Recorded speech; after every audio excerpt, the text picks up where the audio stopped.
So just so we're clear, when we're looking at the ratio of green circles to red circles, we're talking about 5 green to 3 red, and it's written as a ratio in a comparison. And if I'm saying what proportion of the circles are red, it is 3 out of 8, 8 being the total. Now have a go at these ratio questions, and at the end we'll have a look at how they're kind of similar to fraction questions that you'll also come across. Pause the video and have a go.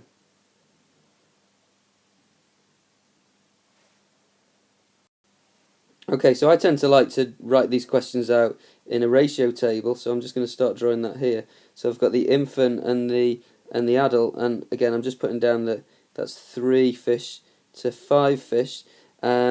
Then I know that the infant seal overall has been fed 39 fish, and so that would tell me that that's kind of 13 sets of 3 fish to get to 39 fish in total. So that means in that kind of same time, the adult will also have had 13 lots of 5 fish, and so of course 10 fives are 50, 3 fives are 15, add them together, 65 fish.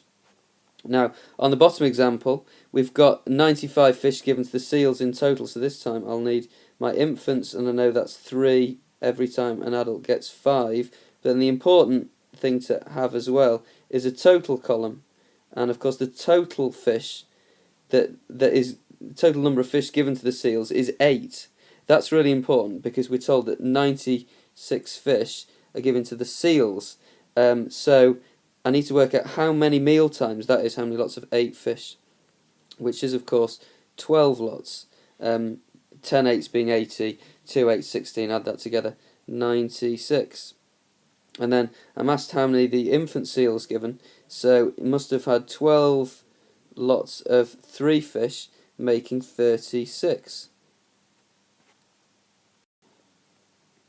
Now this of course is very similar to the question, what is 3 eighths of 96? Because essentially what I'll be saying is, well, 1/8 is 96 divided by 8, which would give me 12, and so therefore 3 eighths would be 3 lots of that 12, which of course also would be 36. Same answer, the question just in a slightly different format. And again, have a go at these fraction questions, and then we'll have a look about how the process to answering them is very similar to that when you're answering ratio questions. So again, pause the video and have a go.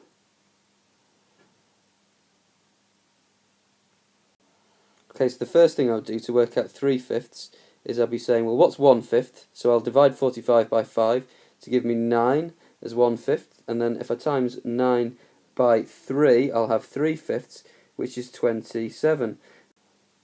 Now you'll note here the similarity between finding equivalent fractions. So if I've got 3/5 and I want to make it out of 45, of course I would multiply by 9.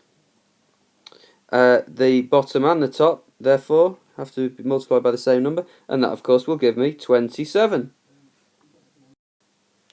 Now for the bottom example, we like to use the Singapore bar, which we've had a look at in class. So we know that we've got a whole amount, and we know it's in fifths, so we'll have 5 pieces that are roughly the same size, and we know that 3 of those fifths are 45. So to work out what one of the fifths is, we'll have to divide by 3 in this case.